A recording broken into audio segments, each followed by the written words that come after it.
Welcome, everybody. This is the roundtable discussion on materiality.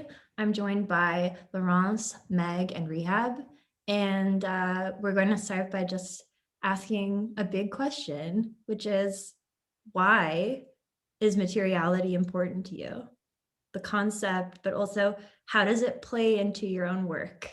No, yeah, the place of materiality for me is before the idea actually. Like I have an idea, but it's mostly finding something new to learn about and experiment with. Um, it's really the whole discovery that is so important for me. It's almost like that childhood sense of wonder that you're having when you're touching a first new toy. Every freaking new material, it's a new toy for me, and it's just fantastic and pure joy. Um, and it's depending on the subject, it really allows me, because of all these experiment, to really better cater for each ideas. Like I like to switch it up to every project and really thinking of every single emotion I want to try to carry and bring forward in those experiences based installation. A perfect material exists for it. Like I've kept this bubble wrap for maybe 5 years. Like it's just this one piece of bubble wrap, but it's like the perfect pink. It's just and I refuse. Like there's already like a couple that exploded, and I'm so worried of it like being damaged too much. And it's also like because it's aging and it's old and it's like in contact with the sun, it's now like the perfect salmon pink. And it doesn't exist. Like you can buy that color, so I just really don't want to use it, but I refuse to throw it away. For the longest time, it was just display in my room with a piece of tape, and that was art, and I didn't want to touch it. Oh, that would be torture for me. I would just need to like pop. That to me is like one of the materials that is so tactile and so satisfying with this like the hearing of it or the sound of it that I wouldn't be able to not touch that. But I respect that you don't want to ruin it. I can read a little thing that I prepared for this, so it's not going to be as spontaneous as you, Rehab, which I admire. But so here it is. Thinking about materiality in relation to painting for me goes beyond looking at paint as a means of representing other materials. The materiality of painting as an agency of its own, an agency that I respond to when I paint. Materiality is what constitutes bodies, but it is also the stuff that connects bodies. And this is what really interests me. Organic and inorganic bodies are enmeshed in zones of relation, and they affect each other's in transforming ways. The materiality of painting is the space of such relations, both physically and virtually. It involves a spectrum of views, translucency, consistency. It's matter that generates phenomena that are material, optical, affective, temporal, discursive, etc. By taking a ontological perspective on the materiality of painting, I want to distance my conceptual approach from early postmodernist theories of simulacrum and other semiological conceptions of painting. Instead, I believe that in my work, the materiality of painting creates a space of association with fossilized events of multi-species materializations. And because the surface of my paintings are textured by processes of accumulation and breakdown that occur over a long period of time, the result is what I understand as pictorial fossils. So this is my own approach to the concept. I can talk about it a bit more casually as well. By all means, I'd love to. Yeah. Go ahead. We discussed that we could bring some samples or show in examples of what we do and what we mean. But I have this tiny painting with me that I can I think, use as a symbol for this, just to show some of the textures that can happen in my paintings. If it's weird, like this. Can you go and- even closer and just linger for a second? Thank you. It's beautiful. Can you speak at the Okay. same time? I just put it in speaker view so it focuses on you. Okay. Yeah, so basically, for me, it's not, like I said, really about representing specific textures or trying to, represent fossils. It's more that I'm waiting for it to kind of happen naturally. So, and it's, I think it's not an easy process because I need to be aware of my own bias into it, and sometimes I see that I have an urge to make it happen quicker, maybe. Like I would know what to do, but I resist that as much as I can, and there's just so many different ways that one painting can evolve, but I cannot predict that. So that's one of the challenge of going with like a process like this. So you think in the restraint itself from rushing it, is that maybe where you say natural, where the feeling of a natural progression of the painting comes from, that you're slowing yourself down in this process? Yes, and I think the process is very important in relation to materiality. I mean, for everybody, but the way it happens for me is that I cannot help but thinking about painting in relation to geological events in a micro scale for sure. But I think that it's pretty common to think about the strata of painting, like layers of painting, as strata and stratification.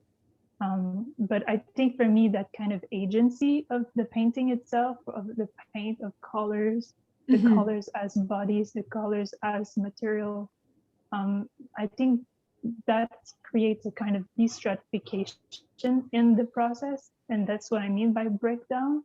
Like, for example, we can think of the soil or the earth that is breaking down through processes that are already, biological or geological. There's all kinds of mechanisms that happens without, like, outside of what humans are doing to the earth.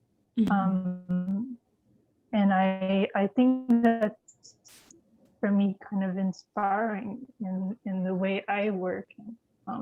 I try to reflect on a different kind of history that is not limited to the history of painting and its own specificity. So I think that's why materiality in relation to painting for me is kind of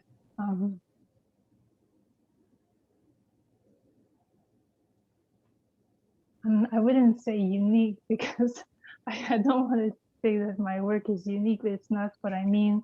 It's more that I try to frame the work in the process and the way I approach materiality in a way that is a bit different from what I've been taught. So that's why. I think that's interesting. And if we're looking at putting your painting in art historically, I'm sure you get a lot that it's maybe more in line with how sculptors are often able to talk about their work. And I was thinking, in like Rehab and Meg and myself also not being strictly painters, do you think that we have more room given to us to talk about materiality in that way, that maybe painting it's harder to do so? Maybe that's what you mean by unique, in that you're not specifically talking about coming from a unique approach, which I do think you are, but it's aside from how we would typically discuss painting. Is that fair? Yes, I think because when we talk about painting, we see painting as limited to color on a surface. And we often forget to think about it in a broader sense, in a relational, planetary, perspective. And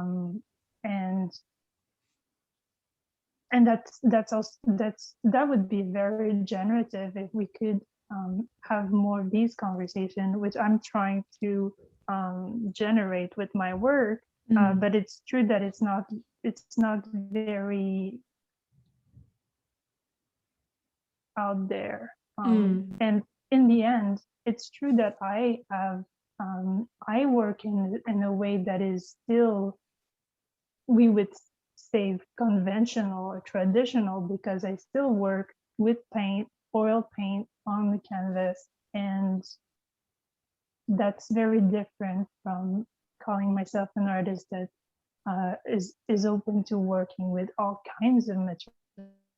It's really interesting that we have like very different ideas about how materiality relates to our art practice. I guess for me, I'm more interested in the changing materialities towards paint or photography, and just how that kind of goes towards like sculpture and installation. Because I'm a project-based artist, I really need that time to work with the materials to kind of understand it and understand what I'm doing with it before I feel like working with materials defines what I end up doing in the end. Not like with rehab, you have an idea and you search for that material. And then with you, like Laurence, you have painting and you have to like work within that and find these, nuances within it. Whereas me, I just need to like physically touch it and interact with it. And then something comes from just being around it, I guess, if that makes sense. Yeah, totally.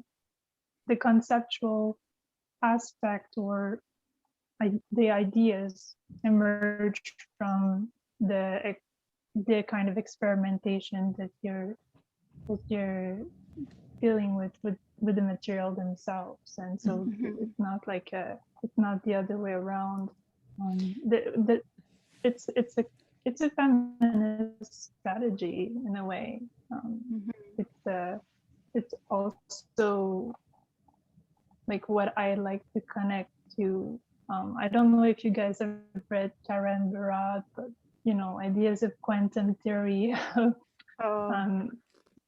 of matter and meaning being interconnected, and where the material and the dispersive are generated together in continuity, and it's not one that is more important than the other, which is usually how humanists thought as framed materiality or materials as always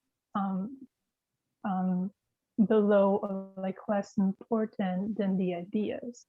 So like new materialism and post-humanism are kind of rethinking that, and I feel like in certain ways we kind of all have an approach that feeds into that kind of thinking, even if Rehab, maybe you have sometimes ideas and then they make sense when you touch and you work with the materials and you make experiments, and then things kind of develop in an interesting way, which is also the same, I think.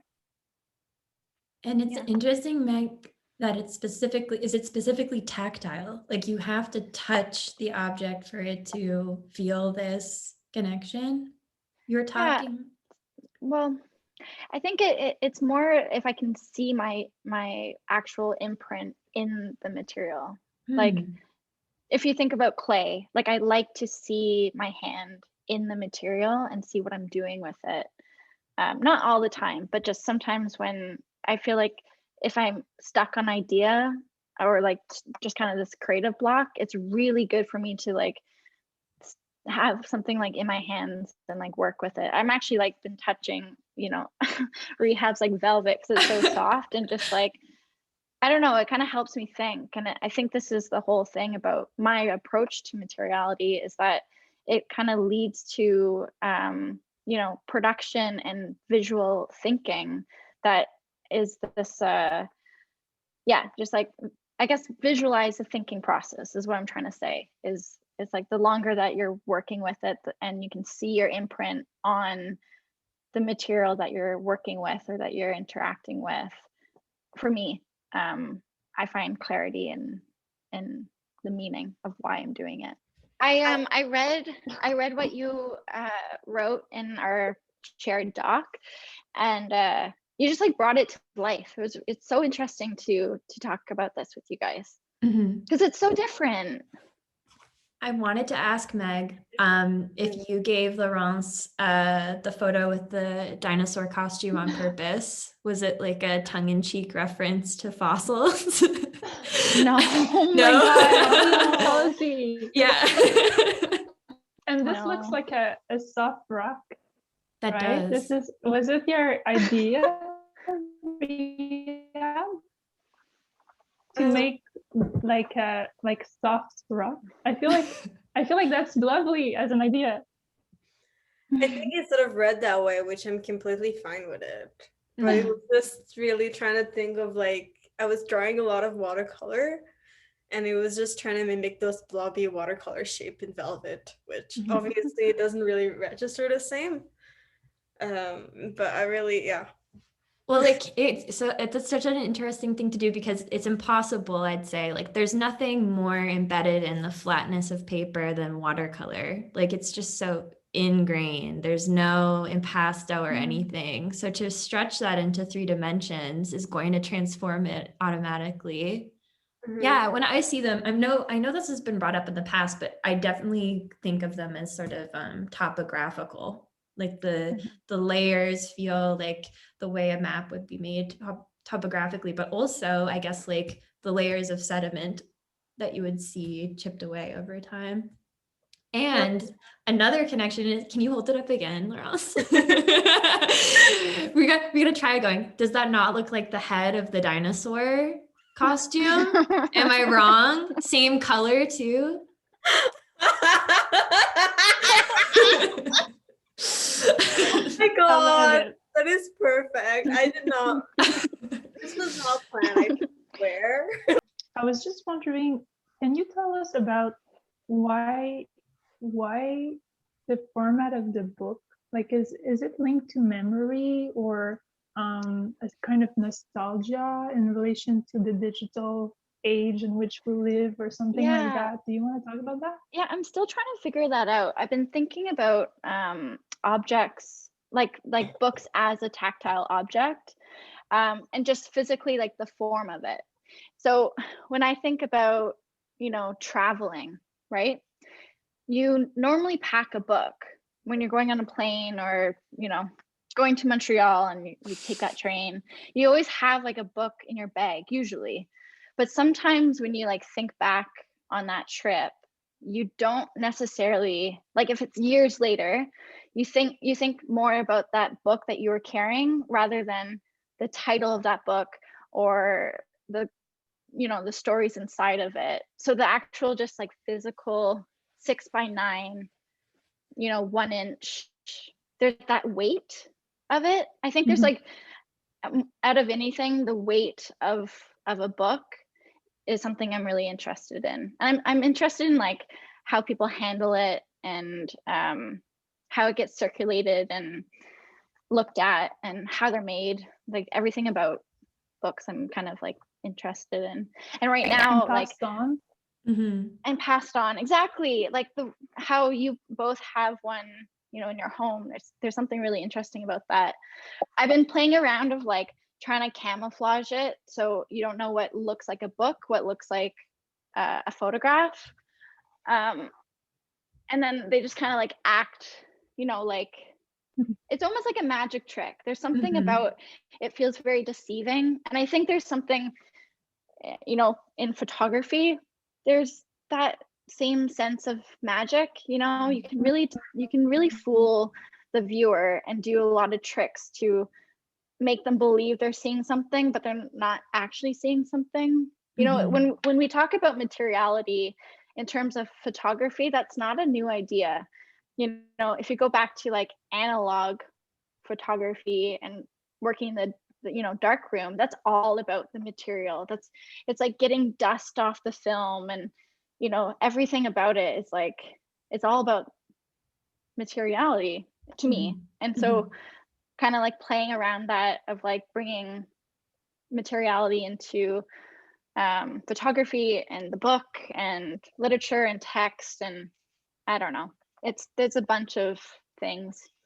Are you looking forward to or hoping in particular for any ways that the use of these items rubs off on them very literally, like the way the corners will likely peel and fade and Yeah. change? Yeah.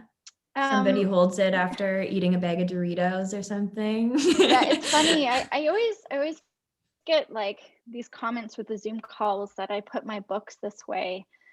There's two reasons. One, that it like mutes the room, that Mm. it's like not as loud, and I live in a kind of a small one unit or one studio apartment.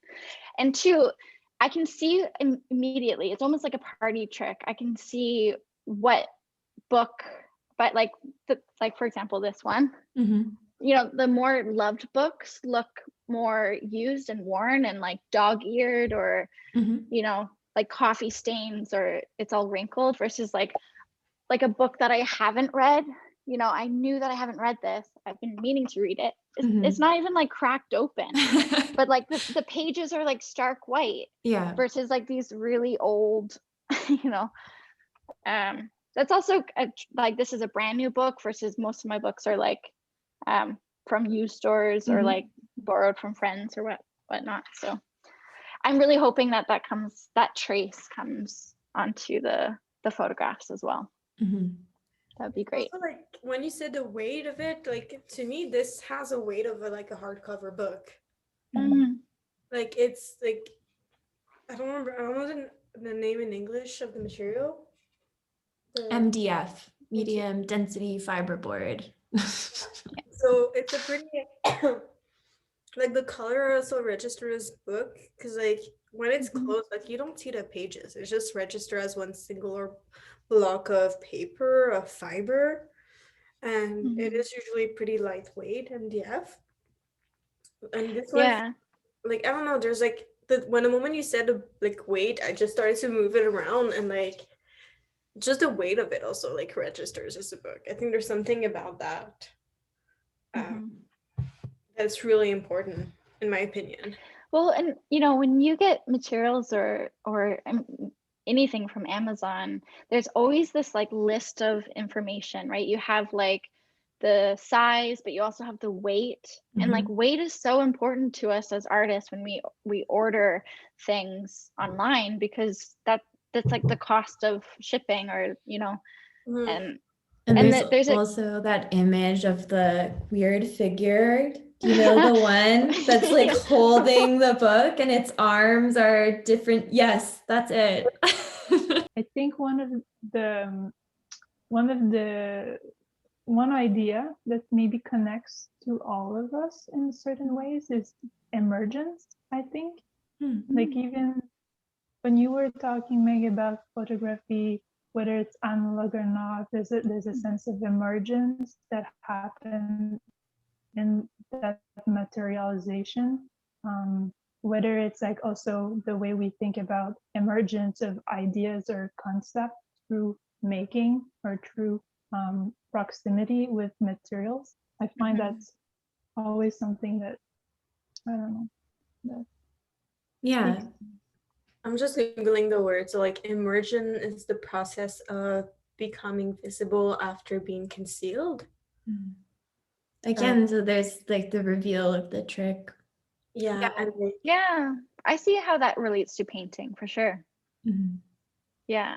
And especially if you think about analog photography, you could take a photo and you have no idea how it's going to turn out until it hits the chemicals. And Laurence, it was so nice to see also the newer work, because like I think I feel, I don't know, I'm such in a privileged position because I got to see your growth. I got to see what you did in your undergrad and how it shifted from now. It's, I don't know, like I'm like, to me it's just like I feel really in a beautiful privileged position to see like how everything shifted. Thank you. I And could like, say the same thing about you. no, but it's like I'm trying to think of your beautiful photographic drawing going through after like your painting of these photograph being like this sheet like ripped, and you have like those layer and sediment, and then like going toward like, and you're just going toward further the materiality of it, and it's really nice. It's like such an organic progression. And that, Yeah, like, sometimes I think about it, about that, and it feels like it also makes sense. I feel I like you're did a almost talk like, the other day, and I was realizing that even if probably all of us, like when we go back in time, like we had ideas in our undergrad that are still relevant to what we're doing now, right? completely. I'm always surprised when I do something so different. Like, I feel like I get pegged as the kind of unpredictable artist. Like, you don't know what I'm going to be showing ever for final crits, apparently. But just like that, yeah, there's like always a similarity. Even if I don't see it initially, it's like, oh wait, yeah, no, there's similar ideas that kind of relate. But the whole like matching it to or like just having a consistency in your art practice, like as a like with a project-based artist, it can be really stressful. But then I'm also like, but you're the artist, so you're the consistent person making this work. I think you shouldn't worry too much about this. I feel like your practice is consistent. Like, thanks. it is, no, Not in it's already like, 2021. no, Nothing is. Connie is like, nah, who cares? we all construct our ideas around a certain project, and that change through time. But I think maybe you feel like you need to say that to justify that shift in like approaches or materials, or I don't know. But I really personally, I also feel like you really don't need to justify this. It's maybe not the most common, but it is also very current, and it's not something anybody can say anything negative about this. It's not today. I think you raised an interesting point. I think it was in Robert's class, and like talking about like what is the movement right now, like what is happening, what is the not actually no, not Robert's class. It wasn't in 1060 Christian class. I felt like they brought that up. Like we keep like going era per era, and I feel like our era right now is really based on the way like how to make everything accessible and how to reach this funding, because it's not really like, yes, some people still have like Patreons, but it is very grant based. It is very like either commercial or grant based, which makes a lot of practices project based, because we are having to shift and learn how to sell this current research like constantly in a new way, to innovate, to like see that this is a better version of ourselves, and we need that funding. And like, I don't know if I agree with that, because if you get outside of the framework of art making, if you think of any kind of domain where people come together in a multi or interdisciplinary approach to making and thinking, okay, because I think this is what we do as artists. We're not just making, we're thinking. So if we compare that to thinkers, scholars, they are also doing project-based work. We we have to have an approach and some sets of ideas, collaborations in minds or whatever. It can be very broad, it can be super specific, but it's always some kind of project, I think. But it's true that even outside of art making, there's a bit of an institutional trap because they also function with grants. So maybe that's actually correct what you were saying. It's just, I think it was just like the way you like first put into word made me think of that the discussion I had this week. And I'm like, I don't know what time are we in, like what work, because like we were talking a bit about it and like, oh, this is more political. I'm like, my work is not political. How do I fit in this? And it's like, then somebody else says something else. I'm like, I still don't fit in that. Like, how do I think it's mostly my own worries of like, how do I fit in this current climate? And yeah, I think it was basically, it's my own worry. This like these concern and this like thinking about it is based on my own worries of like how can I better frame my work. I mean, that's a very understandable, and something we all take on. But I think much like when you pick your materials, you take on with them, some aspects you want to exploit or really get into, and then there are trade-offs always. There's no perfect material. And where you choose to ignore that or where you choose to acknowledge those shortcomings is kind of up to you. And that freedom is ultimately, I think, what's so beautiful about it. I think, sure, like material by material, but also maybe project by project or artwork by artwork is where you, like, I often feel sort of shackled by my previous work. I think about all of these big objects I've made and it feels like a burden I have to carry. And that maybe is like, helps me with my material decision that I'm going to make things that fit in the trunk of my car, and that one it's a practical decision, but it's a decision nonetheless. And it enables me to think a little bit more magically about what I will do with that constraint. Thank you all so much. Thank you, Rehab, Meg, and Laurence. I really appreciated having this conversation with you today. And it's only a taste of what's to come for Open Studios. So thank you. Thank you, Connie. Thank you, everyone. Thank you, Connie.